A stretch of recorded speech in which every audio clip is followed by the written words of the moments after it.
আসাম পুলিচৰ পৰীক্ষা 23 তাৰিখত হ'ব ইয়াতে মন কৰিব 23 মাৰ্চ 2025 from 10 AM to 2 ৰাতিপুৱা 10টাৰ পৰা 12টাৰ ভিতৰত আমাৰ এক্সাম হ'ব 2 ঘণ্টা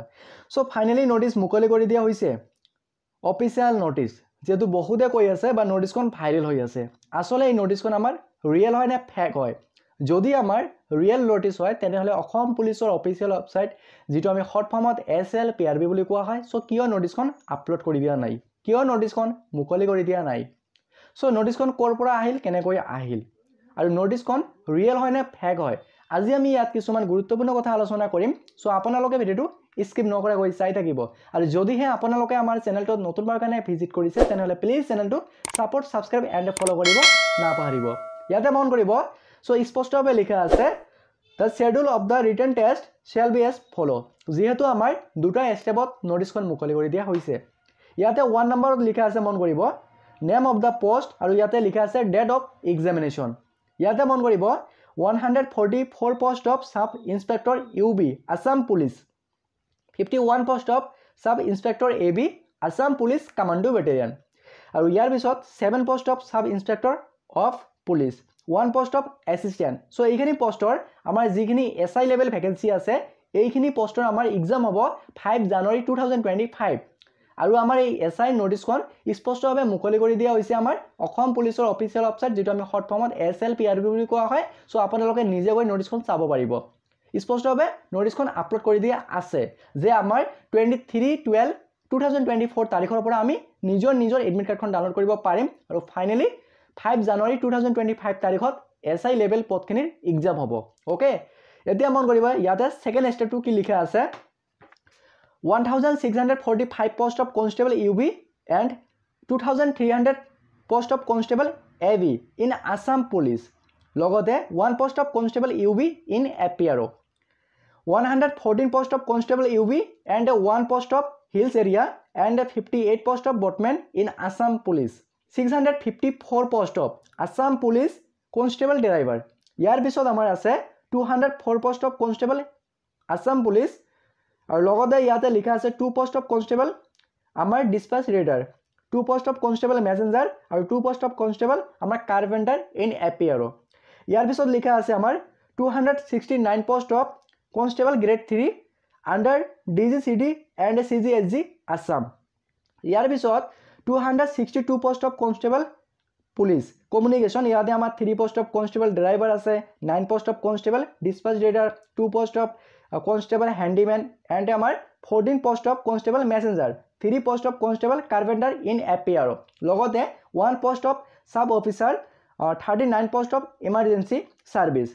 aru amar 5 post of havildar under DGCD and CGSG Assam 12 post of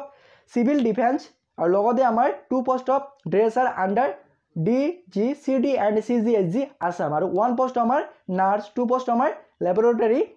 technician 4 post লগতে আমাৰ টিচাৰ 2 পোষ্ট আৰু আমাৰ 1 পোষ্ট ইনস্ট্ৰাক্টৰ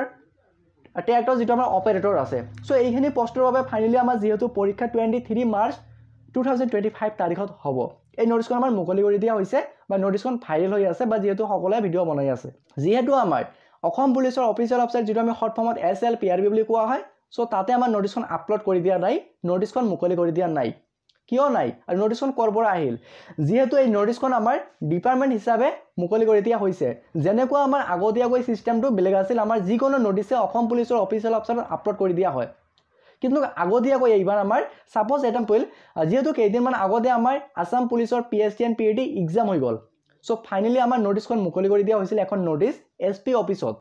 মানে ডিপাৰ্টমেন্ট হিচাপে কোন জিলাত কোন ঠাইত আপোনালোকৰ PST and PAT হ'ব সো ফাইনালি ফিলখন ৰেডি কৰিব লাগে এনেকুৱা এখন নোটিস মুকলি কৰি দিয়া হৈছিল অফলাইন হিচাপত আৰু আমাৰ SSCৰ ক্ষেত্ৰত মানে এটো সেম হয় মানে ডিপাৰ্টমেন্ট হিচাপে যেহেতু আমাৰ অফিচিয়াল ভাবে নোটিসখন বনা হয় মানে ৰেডি কৰা হয় কিন্তু অফিচিয়াল ওয়েবসাইটত নোটিসখন আপলোড কৰা আগতে আমাৰ ডিপাৰ্টমেন্ট হিচাপত ভাইৰাল হৈ যায় সাপোজ ধৰি লও যে আপোনালোকৰ কোন মানে কাম কৰি আছে ঠিক আছে কোনোবা এজন পুলিচৰ চাকৰি কৰে বা তাতে কাম কৰি আছে কিন্তু নোটিসখন ৰেডি হৈছে বাট আমাৰ অফিচিয়াল ওয়েবসাইটত আপলোড কৰি দিয়া নাই বা এটো মানে আলোচনা কৰিছে যে আমি ফাইনালি এই তাৰিখত আমি এক্সামটো লম আলোচনা হৈছে বা ৰেডি কৰিছে কিন্তু নোটিসখন ফাইনালি আপলোড কৰি দিয়া নাই আৰু সেই ডাটাখিনি বা যেটো আমাৰ টেন্টেটিভ ডাটা আছে হেইটো ফাইনালি ভাইৰাল হৈ যায় ওকে আৰু সেইকাৰণে নোটিছখন আমাৰ সকলে যেহেতু কৈ আছে নোটিছখন ফেক হয় আমাৰ অসম পুলিচৰ অফিচিয়েল ৱেবছাইটত আপলোড কৰি দিয়া নাই এইখন নোটিছ এতিয়াও আমি ডাইৰেক্ট ক'ব নোৱাৰিম যে এইখন নোটিছ ফেক হয় নে ৰিয়েল হয় তথাপিও আমি ধৰিব পাৰোঁ যে আমাৰ প্ৰায় ইয়াতে 99% ৰিয়েল নোটিছ হয় যেহেতু আমাৰ অফিচিয়েল ভাৱে বা ডিপাৰ্টমেণ্ট হিচাপে আমাৰ নোটিছখন ভাইৰেল হয় সেইকাৰণে আপোনালোকে এই নোটিছখন ৰিয়েল ধৰি ৰখা লগতে ইয়াত আৰু এটা কথা মন কৰিব যেহেতু আমাৰ জানুৱাৰী এণ্ড ফেব্ৰুৱাৰী মাহ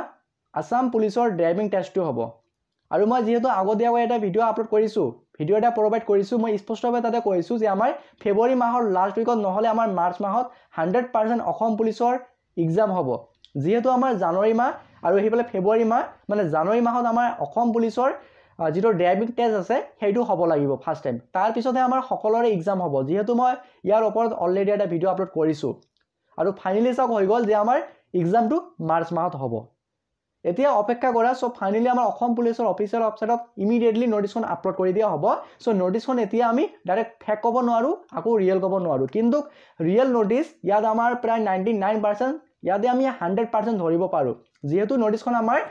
অফিচিয়েল ভাৱে মুকলি কৰি যদিও দিয়া নাই মানে আমাৰ অসম পুলিচৰ অফিচিয়েল ৱেবছাইটত সোশ্যাল মিডিয়াত যদি এতিয়াও আপলোড কৰি দিয়া নাই কিন্তু নোটিছখন ডিপাৰ্টমেণ্ট হিচাপে ভাইৰেল হ'ব পাৰে ওকে আৰু ইয়াতে যেহেতু আমাৰ মানে এটা সিগনেচাৰ নাই বা এটা আমাৰ ডেট নাই সেইকাৰণে আমি ডাইৰেক্ট ক'ব নোৱাৰিম এনে আমাৰ এইটো টেন্টেটিভ ভ্যাকেন্সি হয় বা টেন্টেটিভ নোটিছ হয় আমাৰ টেন্টেটিভ হিচাপে ধৰিছে যে আমাৰ এক্সামটো এই তাৰিখত হ'ব আৰু আমাৰ যিখিনি এবি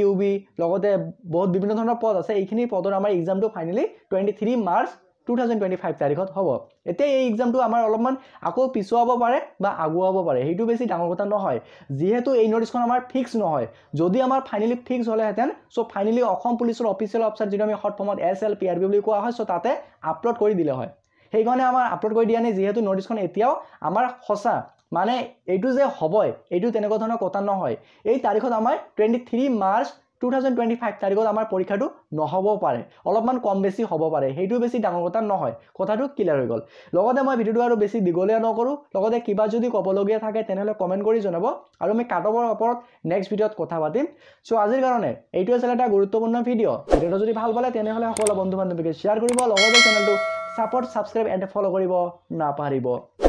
জয় অসম